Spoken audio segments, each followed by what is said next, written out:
대한민국 정치의 새로운 100년을 준비한다. 21세기형 국회 싱크탱크 정치연구소 영앤영. 정치권에 보내는 고급진 정치 컨설팅, 오늘도 뜨겁게 분석해 보겠습니다. 영앤영의 첫 번째 영, 시사평론가 최영일. 안녕하십니까. 안녕하십니까. 또 다른 영, 엄경영 시대정신연구소장, 어서 오세요. 네, 안녕하세요. 네, 이게 시대정신연구소장이 되게 멋있어요. 이름이요. 저는 그냥 일개 시사평론가인데. 네. 아, 이름으로 좀 먹고 들어가는 시대였죠. 시대정신, 아우 좋습니다. 시대정신이 윤석열 대통령한테 가 있습니까? 왜 지지율이 이렇게 지지부진합니까? 네, 윤석열 대통령 지지율은 현재 주식시장이랑 비슷하다고 보면 됩니다. 왜 주식시장에 이런 속담 있지 않습니까? 네. 바닥이 저점인 줄 알았더니 아직도 지하실이 있다더라. 그렇죠, 그렇죠. 네, 그래서 윤석열 대통령 지지율은 아직 바닥이 확인이 된 상태가 아니다. 그래요? 네, 그래서 앞으로 더 떨어질 수도 있고 최근 나온 여론조사 중에 딱 걸리는 것도 있죠. 그렇죠. 근데 요즘은 막 툭툭 떨어지다, 푹푹 떨어지다가 조금 떨어진다, 아니면 좀 정체. 좀 횡보한다, 보합, 이렇게 횡보. 얘기도 하잖아요. 네, 네. 그러니까 추락할 때도 날개가 있는 법이죠. 그래서 그래요? 좀 더 상황을 지켜봐야 되는데요. 네. 앞으로 추가로 더 떨어질지 아니면 상승 반전할지는 이 주식시장처럼 상당히 불확실한 측면이 있다. 이렇게 보면 될 것 소장님은 같습니다. 어떻게 봅니까? 제가 보기에는 아직은 저점 확인이 안 됐다. 아, 그래요? 네. 그러니까 뭐 다음 주에는 네. 일부 여론조사에서 30% 내가 무너질 수도 있다. 이렇게 봅니다. 저점 확인은요, 지금 이 단기적으로 볼 수는 없어요. 연말까지 지금 하반기에 돌입했잖아요. 예. 국회는 53일 놀다가 이제 이제 시작해요. 시작이잖아요. 예. 그럼 이제 국회와의 협치가 어떻게 되느냐? 그러니까 정부 입장에선 그동안은 공백이었기 때문에 아유, 빨리 국회가 도와줘야 될 텐데 얘기하면서 그렇죠. 세제 개편안도 내고 이제 이렇게 가다가 이제 국회하고도 부딪혀야 되는 거예요. 당장 첫 세제 개편안, 예. 이거 국회가 통과하지 않으면 법률로 제정이 안 되니까 네. 내년에 적용이 어렵단 말이죠. 민주당이 반대하면. 그래서 이런 이제 이 밀고 당기는 협치를 정부가 어떻게 입법부와 교섭할 거냐, 이런 것도 국민들이 지켜볼 거고, 야. 무엇보다 중요한 건 경제 환경이 살아날 거냐. 쉽지 않잖아요. 연말까지. 왜냐하면 지금 뭐 이 인사 논란, 그동안의 지지율 하락이 인사 논란, 또 아주 신기하게 지난 일주일은 김건희 여사 보도는 없습니다. 네. 안 나오셨어요. 사라졌죠. 예. 근데 이걸 그동안 저희가 누누이 얘기한 게 좀 공적 시스템을 갖춰서 여사 관리를 해라. 근데 이게 어려운 게 아니잖아요. 한 4명의 팀이 붙어서 이제 여사의 공적 관리를 이렇게 합니다. 발표하고 거기에 따라서 대외 행보도 하고, 그 대신 이제 건희사랑 강신업 변호사 회장 지난주에 나왔잖아요. 네. 그런데 이제 그런 것도 좀 이제 거리를 두고 네. 이런 것들을 정리하면 되는데 언론에서 사라지면 지지율에 영향 안 주겠지. 이건 너무 좀 이 수가 네네. 이 공적이지가 않다, 이 자체도. 그럼 앞으로 여사는 계속 안 나옵니까, 언론에? 대외 행사에 안 나옵니까? 이런 것들이 궁금하잖아요. 네. 그래서 좀 미온적인 대처를 하고 있는 것 같다. 이게 문제인데, 네. 경제 환경이 나빠지면 국민들은 마음이 불편해지고 불안하죠. 불쾌해지고 네. 화나고 네. 이렇게 가는 거예요. 누구한테 또 욕하고 싶죠? 그럼 잘해도 사실은 이게 옛날 같으면 나라님이 욕먹는다. 네. 그러면 이제 또 대통령 탓이다, 예. 정부 탓이다, 이렇게 되는 거거든요. 저점 확인, 아까 추락하는 것은 날개가 있다 그러셨는데, 대통령께서 제일 좋아하는 단어, 취임사에 가장 많이 등장한 단어, 네. 자유자. 자유? 네. 최근에는 일할 자유도 얘기했잖아요. 최저임금보다 낮은 가격으로도 일할 자유. 이 자유는요, 자유 낙하는 날개가 없어요. 예. 알겠습니다. 자, 국회가 원구성을 마쳤습니다. 이제 국회가 좀 일하는 모습 보여줄까요? 국회는, 특별히 국민의힘은 대통령을 좀 도와줄까요? 지난주까지만 해도 권성동 대 또 장제원, 네. 거기에 김기현 대 안철수 네. 계속 나와서 좀 꼬리에 꼬리를 물고 계속 좀 다툼을 보이고 있는 것처럼 보였거든요. 네, 그렇습니다. 권성동 직무대행 체제가 2주 지났거든요. 네네. 2주 지났는데 대통령실 사적 논란 채용 해명 과정에서 상당히 문제를 키웠죠. 리스크를 키운 네. 측면이 있고, 그리고 엊그제 이제 국회에서 대표 연설을 했는데 저도 조금 지켜봤는데요. 너무 좀 남 탓으로 일관한 측면이 있었다. 네, 좀 거칠더라고요. 네, 네, 그렇습니다. 그래서 이를테면 리더십, 당대표 리더십에 대한 의문이 확산하고 있다, 이렇게 볼 수 있을 것 같은데요. 결국 권성동 직무대행 체제도 윤석열 대통령 지지율 30%에 달렸다. 만약에 30%를 지키지 못하고 붕괴하게 되면 아마도 중도 사태 비대위 전환 얘기가 이제 급격히 나올 수밖에 없을 것 같고요. 네, 그렇습니다. 그리고 이게 9월 10일이 추석인데요. 정치권은 추석 민심에 굉장히 예민합니다. 그렇죠. 왜냐하면 이제 여론이 이렇게 한 바퀴 격변하는 그런 계기가 되기 때문에 그래서 만약에 그 전에 30%가 붕괴되면 아마도 이제 비대위 전환에 대한 논의가 본격화할 수 있을 것 같고요. 윤석열 대통령하고 국민의힘 지지율이 최악으로 간다. 그러면 이 K 비대위원장이 다시 등장할 수도 있다. 그러니까 K-팝, K-한류 할 때 K 비대위원장 누구신지 아시겠죠? 네. 자, 그분이 또 나올까요? 외국에서 또 용병을 올 수는 없고요. 히딩크 감독. 네. 아유, 상대 쪽에서 찾으면 되죠. 원래 네. 김종인 전 비대위원장도 그래서 이제 민주당 K-비대위원장이 쪽을 맡으셨는데 영입한 거잖아요. 네. 지금 또 좋은 후보가 있어요. 누구요? 박지현 전 공동 비대위원장. 네. 얼마나 칭찬했어요, 국민의힘이 그동안. 네. 저 말 다 맞다. 네. 민주당은 왜 저 말 안 듣느냐. 그분 영입해가면 되겠네. 그러니까 여기 많아요, 후보군이. 근데 비대위 체제에 대한 생각은 저는 엄 소장님하고 같아요. 그래요? 추석 전후에 권성동 이제 지금 직대가 시험대에 오를 수 있다. 지지율에 따라서. 이건 대통령 지지율도 따르고 지금 예. 본인도 과실이 있어요. 예. 최근에 설화 같은 거 보면 야, 뭐 7급은 줄 줄 알았는데 9급을 줬다든가 그렇죠. 뭐 강릉촌 사람이 민심- 서울 와서 그 돈으로 살 수 있느냐. 그럼 도대체 많은 국민들이 보도를 보는데 아니 그 젊은 사람이 1,000만 원이라는 고액 후원금을 낸 사람이 서울에서 뭐 생활할 돈이 없는데 정치 후원금은 내는 거야? 그 아버지가 내준 거야? 뭐 이런 얘기들을 우리가 하잖아요, 일상적으로. 네. 근데 그 어떤 분은 이렇게 얘기를 하시더라고요. 아, 지역 주민들은 좋아한다. 이렇게 강릉 지역구를 챙기고 있다. 지역 주민들의 민심은요. 지역 유지는 어떤 사람인지 더 잘 알아요. 그죠? 네. 그 자제는 어떤 사람인지 다 알아요. 동기동창들도 있고. 네. 그래서 과연 그가 대통령실에 갈 감이 되는 젊은이냐. 네. 아니면 운 좋게 아버지 라인으로 선거 캠프 들어갔다가 네. 행정관까지 된 것이냐. 지역 민심이 무조건 이 권성동 이 원내대표에게 유리할 것도 아니에요. 그래서 이런 실수를 저지른 것은 지지율 연동이 아니라 본인이 이 원인이 된 것이기 때문에 네. 두 가지 요인이 있어요.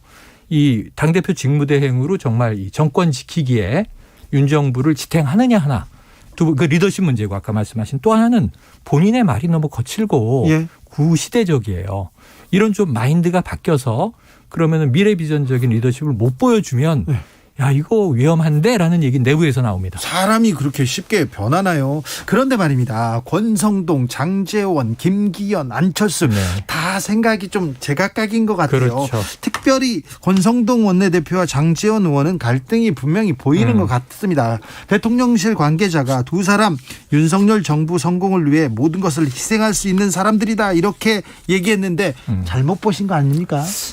네, 제가 보기에는 장제원 의원과 권성동 직무대행의 갈등설은 다소 과장돼 있다. 아, 그래요? 이렇게 보여집니다. 왜냐하면 사실 이제 정치권에서 볼 때 가치나 비전 연대로 결합하지 않는 핵심 관계자는 생명이 오래 못 갑니다. 그렇죠. 사실 권성동 직무대행이나 장제원 의원은 윤석열 대통령을 후보 시절에 한 1년 정도 먼저 만난 거거든요. 예.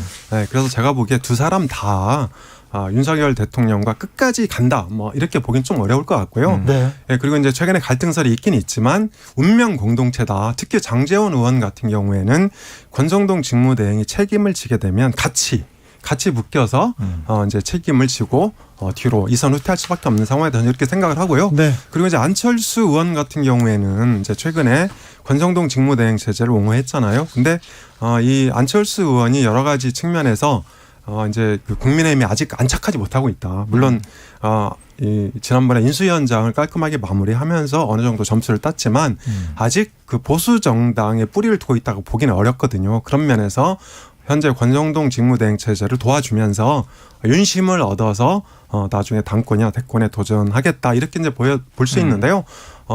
앞으로 그 긴 앞날은 창창하지 못하다. 여전히 이준석 대표도 이제 눈을 부릅뜨고 있고 그리고 오세훈 시장이나 홍준표 그렇죠. 만만치 않아요. 네, 만만치 않다. 네. 이렇게 볼 수 있을 것 같습니다. 네. 뭐 대체로 동의하는데 한 가지 다른 것은 권성동 원내대표와 장제원 의원의 갈등은 제가 보기엔 좀 심상치가 않다. 네. 운명 공동체로 보이죠. 집권 여당은 다 운명 공동체인데 네. 그 안에서도 아까 말씀하신 4인 4색이에요. 네. 여기 홍준표 이제 대구시장까지 포함하면 5인 5색. 네. 누가 빠졌느냐? 이준석 대표 지금 자맹 중이고 조용하잖아요. 네. 돌아온다라고 전제하면 6인 6색. 그렇죠. 점점 다 그때 이 캐릭터가 다 달라요. 예. 그런데 장제원 대 권성동, 권성동 대 장제원은 왜 위험하냐면 어떤 조직이나 넘버 2의 자리가 가장 치열해요. 그렇죠. 영화 제목도 넘버 3가 있어요. 네. 넘버 3는 언제든 팽당할 수 있고 넘버 3는 충원 가능한 위치예요. 근데 넘버 2는 넘버 1의 입장에서 정치 신인 대통령이잖아요. 넘버 2는 끝까지 의지하고 가야 되는 그야말로 파트너예요. 러닝메이트. 네. 부통령제가 없지만 국무총리는 교체될 수 있어요. 예. 나라에 큰일이 생기면 장관도 막 교체돼요. 근데 실질적인 실세 권력의 넘버 2는 이 윤석열 대통령 입장에서는 특히 교체하기가 어렵다. 그러면 이 상당한 혼란에 빠질 수 있거든요. 근데 장제원 의원은 내가 넘버 2야라고 생각을 하는데 지금 이미 2선에 있어요. 넘버 3죠. 지금 실세로 보면은 네. 서열은 그렇게 보이지만 네.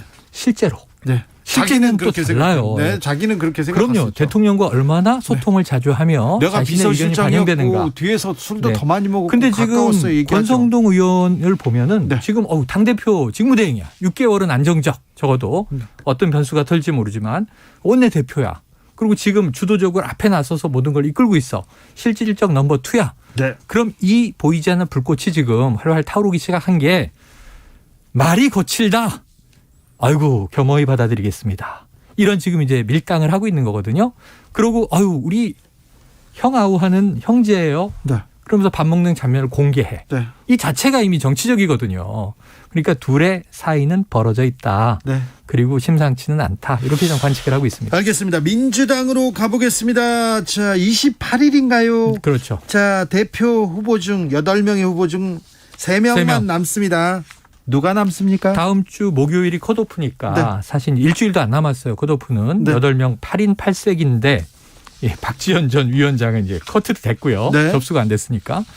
3명이 누구냐? 네. 우선 어대명의 이재명 의원이야 당연지사 올라갈 네. 것이고 나머지 둘이 누구냐가 관측이 다양한데 글쎄요. 지금 양강, 양박 이렇게 얘기되고 있잖아요. 예. 어떤 분은 이건 이제 제가 주변에서 계속 취재하면서 들어보면 네. 박용진, 설훈 이렇게 3파전이 될 것이다. 네. 그럼 이제 구색은 그럴듯해요. 3명의 노선이 다 다르니까 네. 이 선택하는 재미가 있겠구나 하는 생각도 드는데 그렇게 표가 결집이 될까 싶지 않다. 그래서 어찌 보면 지금 단일화를 주장하는 게 강병원 의원이란 말이에요. 네. 그러면 이제 이 반명 쪽으로 집결이 되면 강병원 의원이 올라가면 이재명, 강병원 대 비주류 하나. 그게 뭐 박용진 의원이 될 것인가? 혹은 또 다른 후보가 될 것인가? 네. 요 정도로 지금 보고 있는데 정확치는 않습니다. 엄 소장님. 네, 저도 비슷하게 보는데요. 민주당 컷오프는 되게 살벌합니다.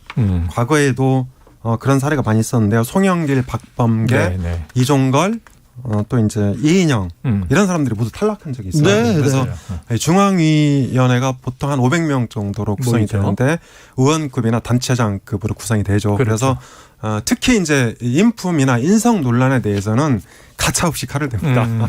그래서 저도 이 중앙위가 70%고 여론조사가 30%인데 이런 면에서는 이제 강병원 의원이 의외로 유리하다. 약진할 가능성이 이렇게 있다. 볼 수 있을 것 같고요. 그리고 박영진 의원이 뭐 인품 논란이 조금 있지만 여론조사에서 압도적 1위이기 때문에 가능성이 있다고 봅니다. 그래서 대략 이렇게 예상이 됩니다. 박주민 의원은요?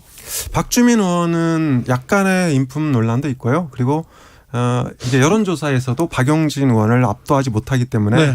좀 아슬아슬하다 이렇게 볼 수 있죠. 박주민 의원은 이제 내부 인품은 공격. 괜찮은데 훌륭한데 네. 기운이 없어요. 아니 네. 기운은 원래 없었고 그러니까요. 말을 투가 원래 그러신 거고 네. 박주민 의원은 이제 이미 공격이 시작된 게 사실은 이 이재명 후보를 맹비판하지 않다 보니까 네. 왜냐하면 이재명은 이재명으로 당권을 잡기 위해서 나온 인물이고 나머지 7명은 다 경쟁자잖아요.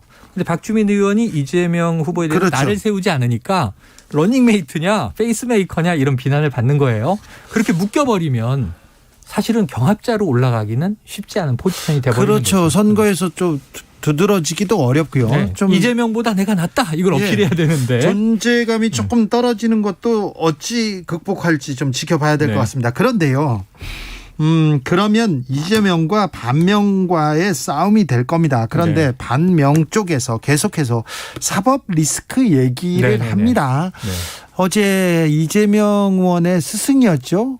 이상돈 교수도 네. 좀 굉장히 사법 리스크에 대해서 좀 우려하는 예. 시각이 있더라고요. 어떤 영향을 미칩니까? 제가 보기에는 영향이 있죠. 이게 뭐냐면 지난 대선에서 책임론으로 또 돌아가는 건데 네. 이재명 후보가 간반의 차로 졌는데 만약 대장동 이슈의 파급력이 조금 작았다면 당선됐을 거잖아요. 어찌 그렇죠. 보면. 네. 그러니까 왜냐하면 이재명 후보가 국민들에게 가장 좀 의심받은 대목 상대 쪽의 프레임이다. 저건 정치적인 프레임이다라고 민주당이 얘기했지만 그 프레임을 깨지 못했기 때문에 대선에서 패배한 거거든요.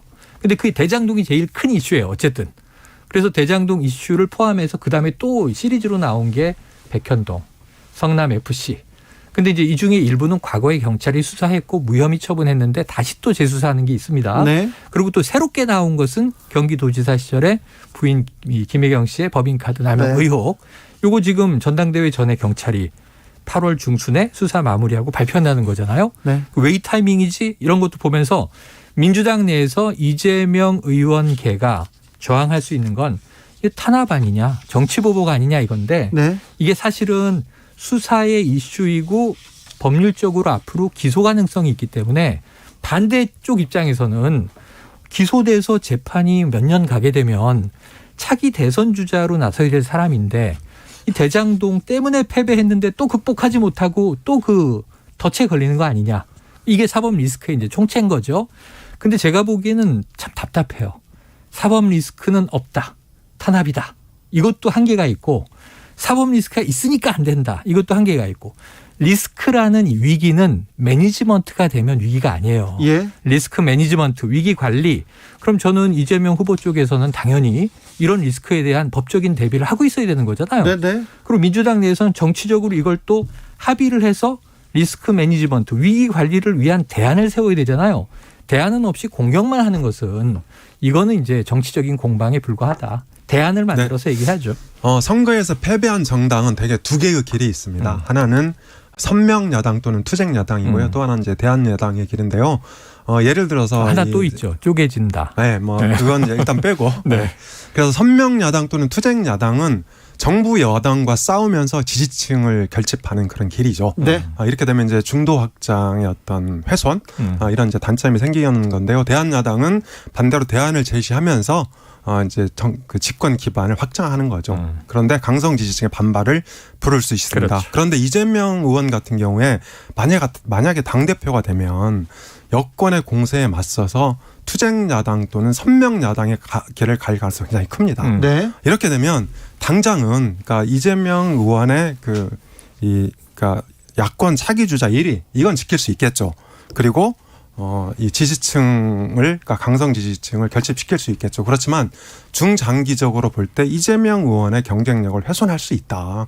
전 그래서 이재명 의원이 지금 가장 경계해야 될 거는 당대표가 되더라도 투쟁 야당과 선명 야당의 길을 갈 거냐.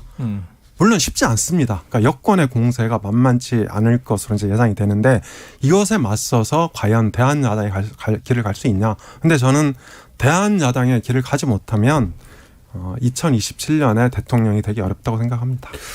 자, 여야가 드디어란 얘기를 합니다. 후반기 국회 원구성 마무리 지었습니다. 마침내. 이제서야 좀 일 좀 하나요 이렇게 생각합니다. 근데 막판까지 쟁점이었던 과방위는 1년씩 번갈아 가면서 네네. 맡기로 했습니다. 행안위하고. 그런데 언론 장악이다 아니다 이렇게 얘기 나오는데 권성동 박성중 의원 계속해서 언론은 특별히 공영방송 때리고 있습니다. 네, 네. 비판하고 있는데 이 부분은 어떻게 이렇게 전개될까요? 제가 보기에는 이제 막 급하게 가진 않을 것 같아요. 그럼에도 불구하고 대통령이 내린 시그널이 있어요. 뭐냐면 지지율이 왜 떨어지느냐에 대한 해석의 문제에서 대통령은 스타 장관들이 나와야 된다. 왜 적극적으로 홍보 안 하냐. 근데 그 원인은 뭐냐면 대통령이 원인이에요. 도스태핑을 매일 하니까 네. 대통령이 질러놓고 장관이 수습하기도 힘들고 아니 대통령실에서 대변인도 수습이 안 돼서 시민사회 수석, 대변인 따로따로 지금 권성동 원내대표는 사과를 했는데 그 역관제 얘기도 나오고 3인 3색의 목소리가 나오니까 국민들은 이게 잘했다는 것이요 잘못했다는 것이요 헷갈리거든요. 그러니까 대통령의 도스태핑이 정제되든가 아니면은 합의된 내용만 나가든가 안 하든가 해야 되는데 이게 나가는 이상은 사실은 대통령 시그널은 이제 혼란을 초래하는데 지금 왜 대통령이 문제라고 말씀드리냐 하면 앞으로의 문제에서 지금 얘기한 대로 언론 문제에 대해서 네. 홍보가 부족하다 이렇게 얘기했잖아요. 홍보의 매체가 미디어잖아요. 그게 언론이잖아요. 총체적으로. 그럼 언론을 통해서 정부의 메시지를 더 많이 내보내라 라고 아랫사람들은 해석을 하겠죠. 예. 그럼 그게 이 야당이 보기에는 언론에 대한 어떤 그립감을 강하게 주려고 하면 장악이라고 볼 수 있는 거고 그다음에 이제 지금 권성동 원내대표가 이미 노선을 제시했어요. 예. 노조가 장악한 방송을 정상화하는 거다. 어제 이 세제 개편안 딱 얘기 나왔을 때 야당이 부자 감세 아니냐. 정상화다. 징벌적인 세금을 때린 거를 정상화한 것이다. 언론 장악이냐. 똑같이 얘기할 거예요. 언론 정상화다. 그러면은 언론을 장악할 것이냐 아니냐. 전 상당히 좀 압력은 강해질 것이고 우선 서울시에서 나타나고 있잖아요. 네. 지금 서울시 의회, 오세훈 시장 모두 TBS 폐지 조례안이 나왔습니다. 예. 방송국 폐지가 아니라 예산 폐지인데 예산 안 주면 기관이 존립하기 어렵죠. 예. 인력 고용과. 저는 시작된 네. 거 아닌가? 네, 일단 국회 원구성 협상 평가를 30초만 딱 해본다면 과방위하고 행안위를 15초. 1년씩 받기로 했잖아요. 네. 이런 산수를 하는데 왜 그렇게 50일이나 그건 말이 안 돼요. 진짜 이해가 안 잘못했어요. 되고요. 그렇죠. 맞아요. 네, 이해가 안 되고요. 잘못했어요. 그리고 대우조선에는 손배소를 한다는데 네, 그리고 이제 똑같이 50일인데. 네, 제가 평소에 이 최영일 평론가 존경하는데요. 저는 정무적 성격의 공공기관장은 한상혁 방통위원장 같은 경우죠. 예를 들어서 저는 물러나야 된다. 물러나고 윤석열 정부한테 시간을 주자 일할 수 있는. 자, 최영일, 엄경영 시간이 다 됐습니다. 시간을 못 줍니다. 감사합니다. 고맙습니다. 고맙습니다.